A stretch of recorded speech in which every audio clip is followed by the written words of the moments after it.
Halo pejuang finansial, gimana nih kabar kalian di hari ketiga perjalanan kita menuju kebebasan finansial? Udah mulai terasa belum getaran positifnya? Saya harap sih udah. Kemarin di hari kedua, kita udah bahas tentang pentingnya mencatat setiap rupiah yang masuk dan keluar. Jujur, ini langkah yang kelihatannya sepele tapi dampaknya luar biasa. Nah, saya tahu mungkin ada di antara kalian yang masih sibuk, atau lupa, atau mungkin masih mikir-mikir. Nanti deh, besok aja nyatetnya. Kalau kamu termasuk yang belum nyatet, ya sudah, nggak apa-apa. Tapi, untuk hari ini kita nggak bisa nunggu kamu siap. Kenapa? Karena hari ini kita akan masuk ke bagian yang sangat penting dalam perjalanan 100 hari kita menuju kaya. Siap, yaitu membuat target. Kenapa harus punya target? Kayak mungkin di benak kalian, sekarang muncul pertanyaan klasik. Kenapa sih harus bikin target? Kenapa nggak jalanin aja ngalir? Lihat nanti gimana. Pertanyaan bagus, dan jawabannya sederhana tapi powerful. Coba bayangin gini, kamu lagi di rumah nyalain mobil, mesin udah panas, bensin penuh, tapi kamu nggak tahu mau kemana.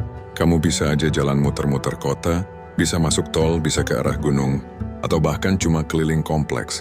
Apa yang terjadi? Kamu bakal buang-buang waktu, buang bensin yang mahal itu. Tenaga kamu terkuras, dan ujung-ujungnya cuma capek, tapi nggak sampai kemana-mana, betul? Nah, hidup kita itu persis kayak gitu.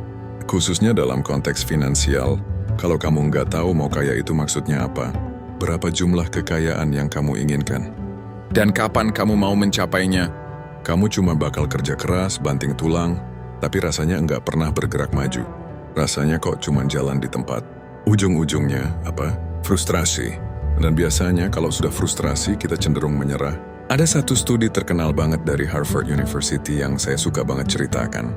Studi ini melibatkan para lulusan mereka yang super pinter. Hasilnya mengejutkan.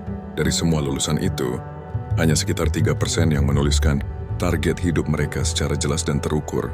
Nah, 10 tahun kemudian, peneliti melacak kembali para lulusan ini. Dan tahu nggak apa yang terjadi? 3% orang yang menulis target itu punya penghasilan 10 kali lipat. Lebih tinggi daripada 97% sisanya. Gila kan? Kenapa bisa begitu? Karena target itu punya kekuatan magis. Target bikin kamu fokus, kamu tahu arah, jadi nggak gampang terdistraksi hal-hal nggak penting. Target bikin kamu tahan banting. Saat ada rintangan, kamu ingat tujuanmu. Jadi lebih kuat menghadapi cobaan.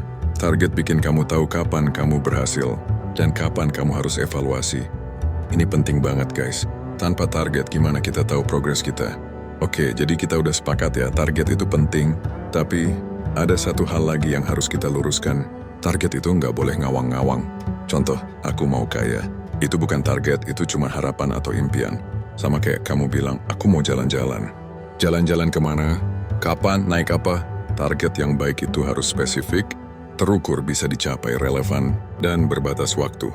Atau kita sering mengenalnya dengan istilah SMART, spesifik, jelas, mau apa, dari mana. Misalnya, aku mau mendapatkan penghasilan tambahan. Ini kurang spesifik. Coba ubah jadi, aku mau mendapatkan penghasilan tambahan sebesar 1 juta dari berjualan desain grafis. Nah, ini baru spesifik. Measurable, terukur, bisa diukur. Nominalnya berapa? Targetnya berapa unit?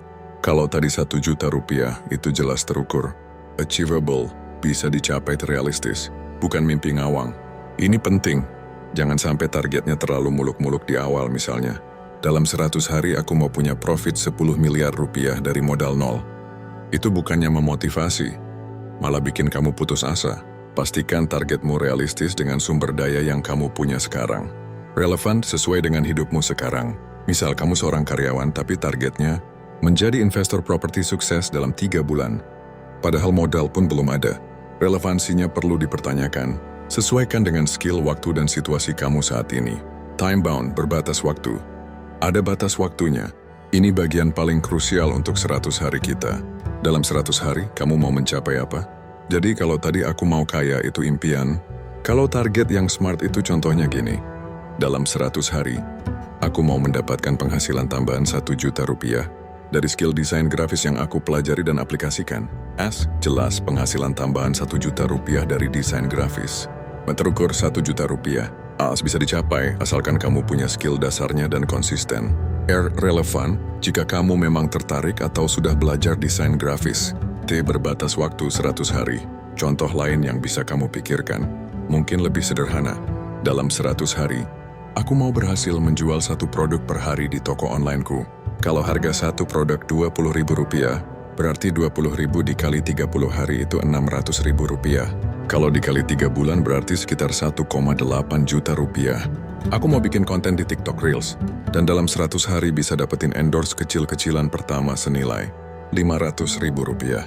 Apapun itu, kuncinya adalah buat target yang kamu yakin bisa kamu capai dengan sumber daya dan waktu yang kamu punya sekarang. Jangan takut untuk memulai dari yang kecil. Target bikin kamu nggak gampang nyerah.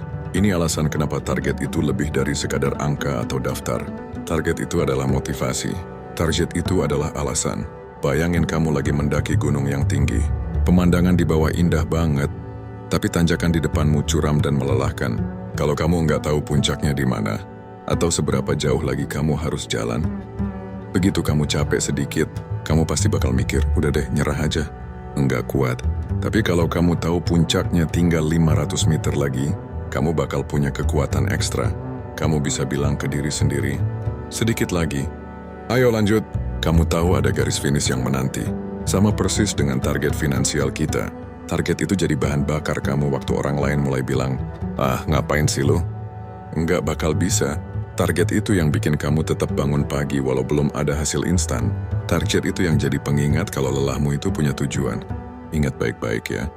Teman-teman, yang bikin kamu gagal bukan karena kamu enggak mampu, tapi karena kamu menyerah sebelum waktunya.